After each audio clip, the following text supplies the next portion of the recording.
Okay. All right, it's recording, so we should be good now. So you're more in tune with this stuff than I am.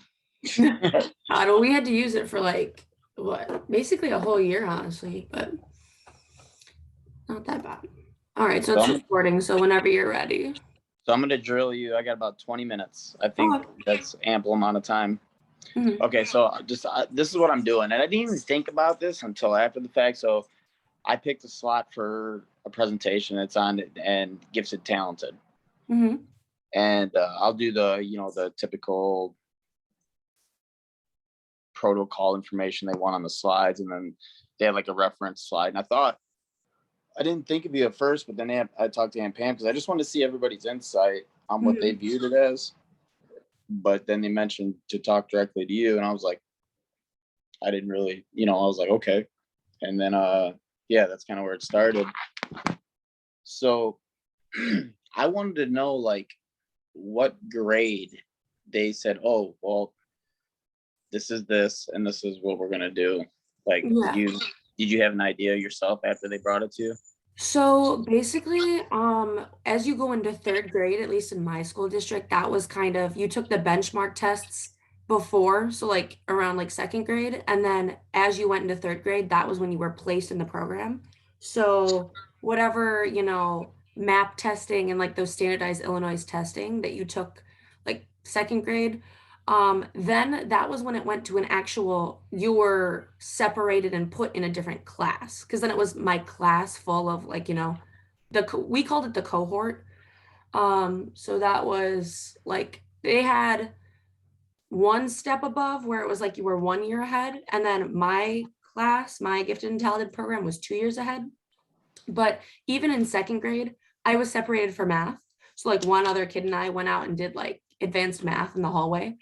But it wasn't until third grade where we were actually taken out. Like we were our own separate class at that point. They like consolidated us. And then it was like, okay, you're going to be, 2 years ahead in math, a year ahead of science, like a year ahead in English. And it was like based on the scores that we got. Like what? I guess that was end of second grade. So I got two questions. Mm-hmm.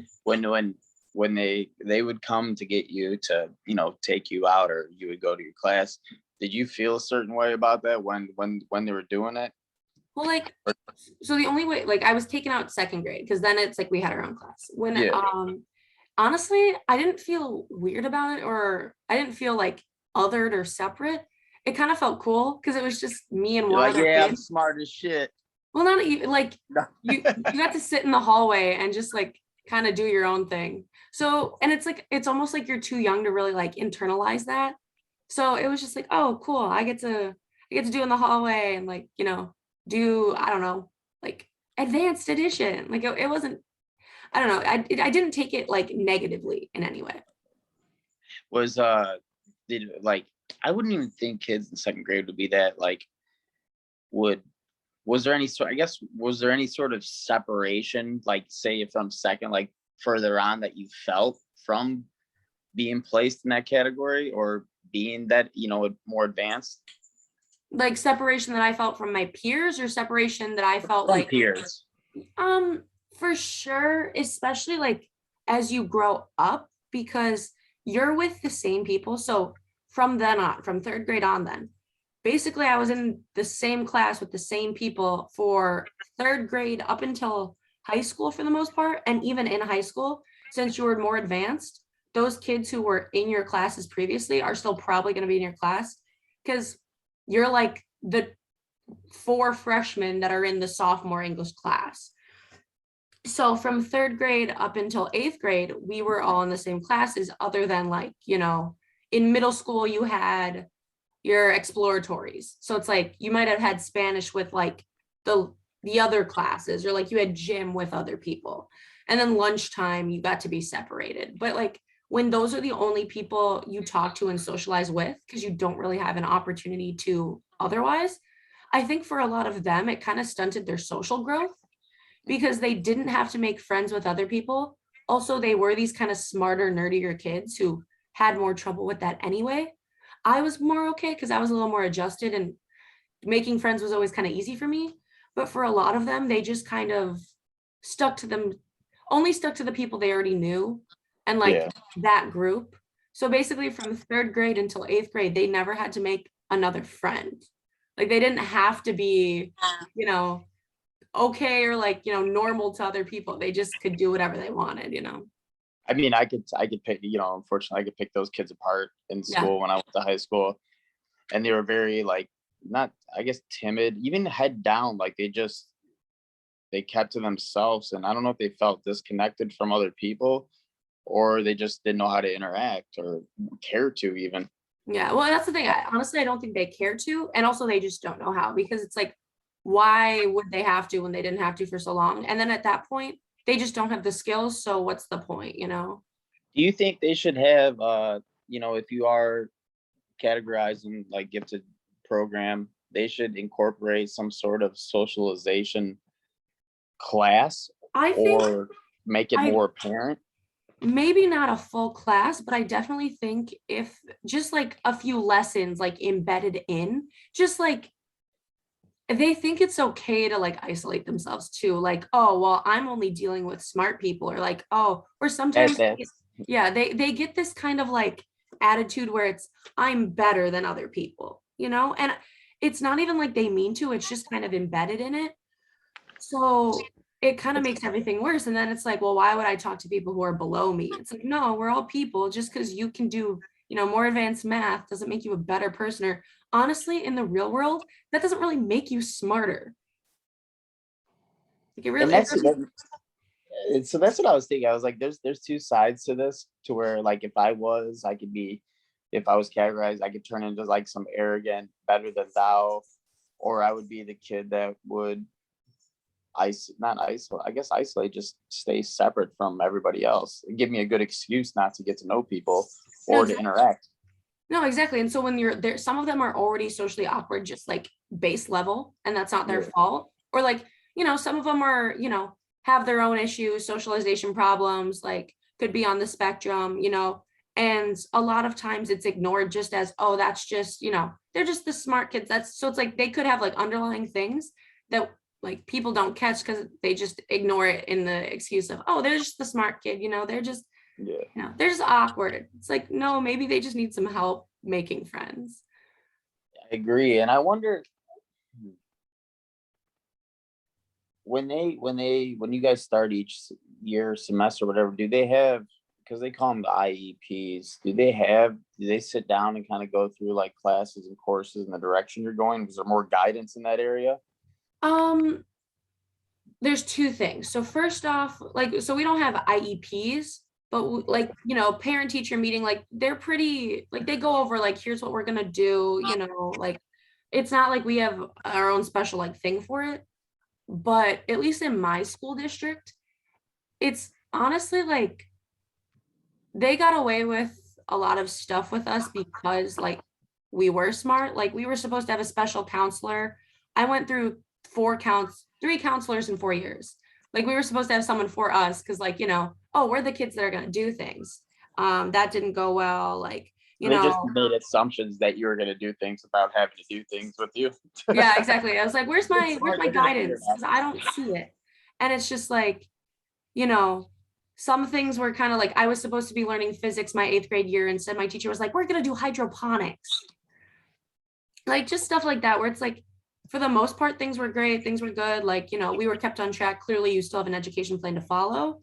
But also it's like sometimes because I did it, my year was at the middle school that I was supposed to go to no matter what. Most of the time, the kids had to go to a different middle school if they wanted to be in my program, and like they would have to get bused. So it was still in my town. It was a different one, not the one that I should have gone to. But my year they decided to do it at my school. And so the teachers kind of weren't exactly prepared. So, and then one of the teachers literally told us, I think that was in seventh grade or eighth grade. Yeah, most of you won't get an A. I know you're used to that. So if your kid gets a C or a B, like that's okay. But the thing was, she was a shit teacher. It wasn't that, the kids couldn't get A's. And then she ended up splitting the class in half because half of us, a lot of the times too, you end up teaching yourself when you're smart because some of the teachers just don't care or incompetent. So she stuck half of us in another room and we taught ourselves so she could give more time to the class that wasn't doing well. She was threatened for one, Yeah. and then she tried to use her position as power, to kind of even suppress or make you, Yeah. think that she Like could, you're doing bad because you're bad at math, not that I'm a bad teacher. so let me knock you down a peg so I feel superior to you. Yeah, okay. I know teachers like that. Mhm. That's unfortunate. Yeah. So another question I was thinking about, and this one's more of a tough one. That's okay. I don't know if it's tough but obviously you have a sister. And I was thinking about that if there were tips or this situation caused tension between Oh, you for two. sure, for sure. And it's just that is what it is, especially because it's like, she did struggle, had her IEPs, always had to work harder. So it's not like she took it out on me. It was more just like, everything comes easy to you, Jenna, and the fact that I don't have to spend that much time on stuff, that I can kind of bullshit procrastinate because it just comes faster. Like it's just things process differently. But then like she'll ask me for help for things. And it's like I could always help her, like, oh, essay help. Oh, help me with this. But like, of course, it was kind of like, she always thought like, why does she have to work so hard and I don't, and I get like results? And it is tough, especially because it's like we were in two totally separate. It's not like she was just in, base level and I was in advanced. It was like she had to work her way up to get to, get out of her IEP, get out of, the assisted programs and things like that. It's not like tension in a like totally negative way. It's just the reality of the situation. And yeah, like it's, life isn't fair and it does kind of suck, but at the same time, it's like you just have to give people allowances, in my opinion. I can see that now, you being older and being able to reflect on it. But like in my head, in the midst of like a heated argument, you two bickering, then I could, if it was me and it was my sister, I'd be like, that's why I'm the fucking smart one, huh? Like I would have said something off the Well, wall. no, if anything, they give it to me because they're like, well, you're book smart, but you have no common sense. Caitlin has common sense. And I'm like, I'm not going to get picked up on the side of the street by like, a rapist. Like, I'm not that stupid. Like, that's always the assumption that like, okay, because and that's one of my own like stereotypes. Like, oh, you guys are book smart, but you don't have any damn common sense. Yeah, well, it depends. There are definitely levels. Like, there are some people I know that are so book smart, and it's just like, are you stupid? Like, are you genuinely just idiotic? But like, I feel like everyone does stupid things. Just because I do some stupid things doesn't mean I have no common sense. Because if I do a stupid thing, I usually know it's stupid. It's just that I'm ignoring that. But that stereotype is true for a lot of people, though. Like a lot of them do just, it's like they have this book smart, but like when it comes to, I don't know, like social interactions, when it comes to, I don't know, like how to treat people, when it comes to like, maybe don't step into the street without looking. It's like everything goes to their brain processing versus seeing what's in front of them. I wonder, and I'm sure it gets glorified. Like even, I'm sure you had it happen with family and others surrounding you when you had either like a mental error or it didn't click with you immediately. Oh wow, they made a mistake. Oh wow, you're not getting it immediately. Do you have a blonde moment or something, shit like that? Well, if anything, it's kind of like the whole ego issue with the gifted and talented program that affects kids, in my opinion. Because first off, you get imposter syndrome. So it's like you've been told from whatever grade onward that you are so smart, that you're so talented, that you can do these things. And then you get kind of to be an adult and like something is hard or just, well, first off, you get burnt out. You get burnt out real quick. Second off, you always kind of question, well, am I actually that smart? Am I actually that good at things? Like, or have I just been faking it since the third grade? And then also it's like when things, I don't know, like you kind of get this, when you do fail, it's just like crushing. It's like you can't even deal with it because you're never supposed to be the one that fails. So it's like if you do get a B in a class, if you do fail a test, because so much of your identity has been placed on this like concept, not even by you, but by adults from like a young age. So you have all this internalization that like kind of screws you up. And I had this discussion on the way out to the car with the classmate. I was like, because they were going over dyslexia and auditory disorders and things like that.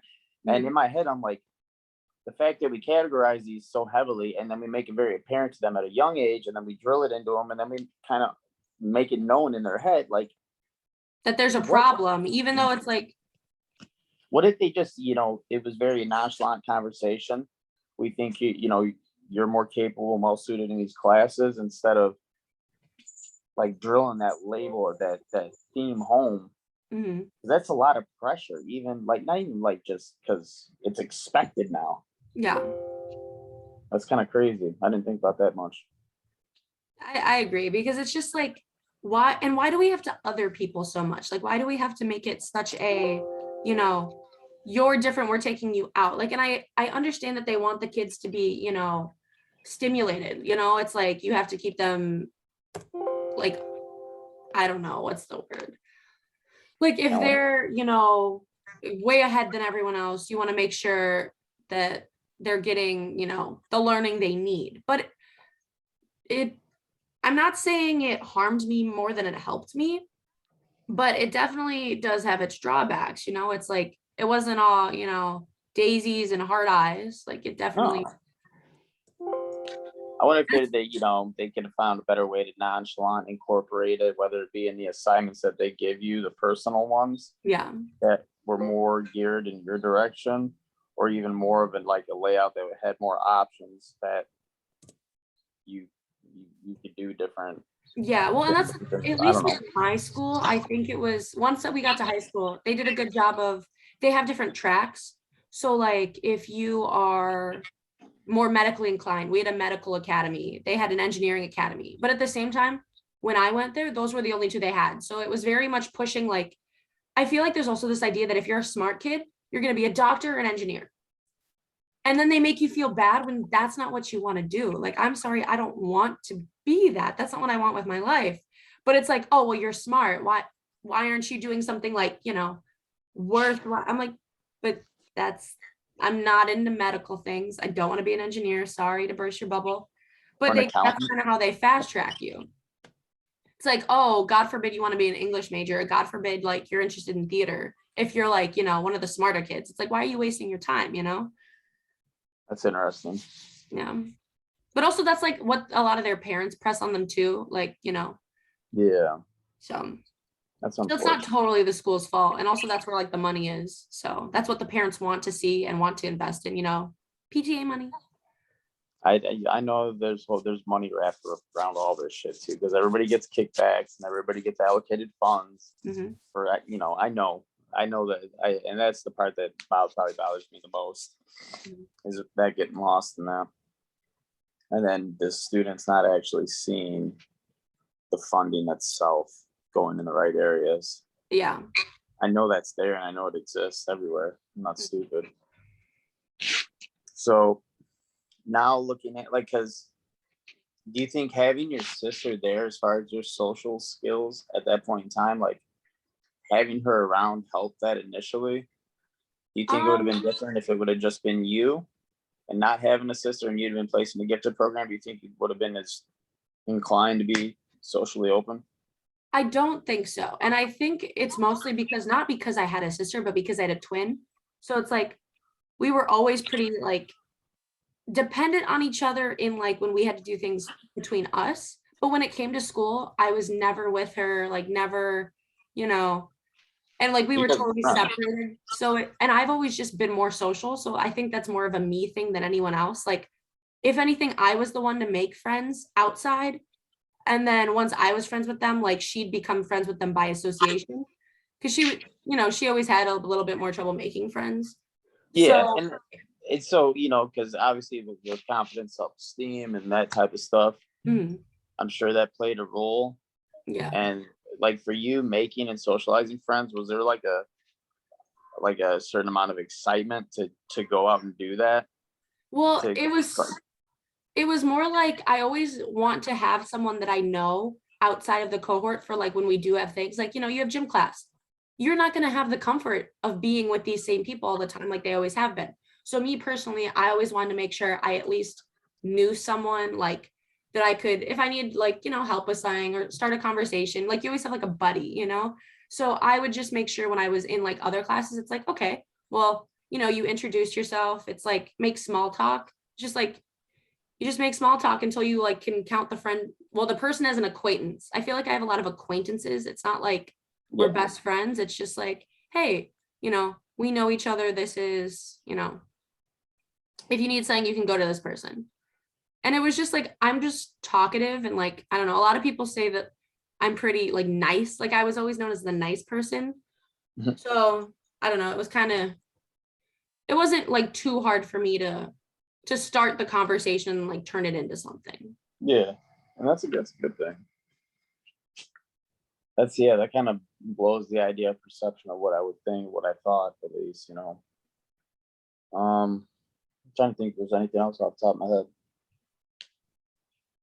I guess my last question, because I got to get going, is that for you personally, like, is there anything that you feel is, I guess, overly important to be known with this little journey you've been on in regards to that label? Or, if I relay this information to class, something that they might overlook or not look at, Yeah, well, if I they're mean, going to be a teacher? yeah, obvious thing, of course, is like the pressure that these kids are under to succeed.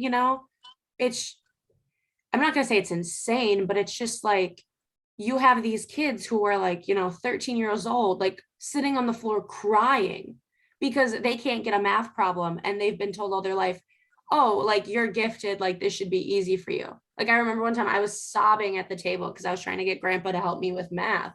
And like they don't think that they can fail. And we know that failure is the best way to learn. You have to like screw up to be able to like, learn from it.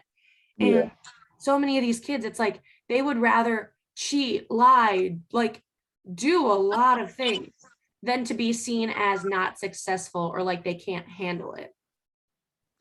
So Exactly. it's a concerning mindset that we're kind of putting in these kids. And they do kind of get almost, another concerning thing is the ego that then we're driving in these kids, like that again, that othering, that you're better than other people. And it's just like we don't need that type of language because it's No, it's harmful in itself. exactly. So those would be like two things that I think are particularly important. Okay. And that kind of that's where I would have looked at. Like, that's why was my first question, like with you, was like how you felt, because I know how it can, little words and little things can really sting or leave an imprint on who Yeah. you are at a very Especially young well, age. when you're young and you're developing, it's like you take that with you. Hell yeah, you do. So, okay. Well, I appreciate it. If I have any other questions for you, I'll send you a text. And then Yeah, and I'll I'm send you pretty my free this email. weekend, so just shoot me a text. I'll answer anything. Okay. I appreciate it a lot. No problem. And I'll once this downloads, it usually takes like, I don't know, whether it's like 30 minutes to like a couple hours. Once I'm done with my morning class, I'll send you the file. All right. Thank you. No problem. All right. Have a good day. You too.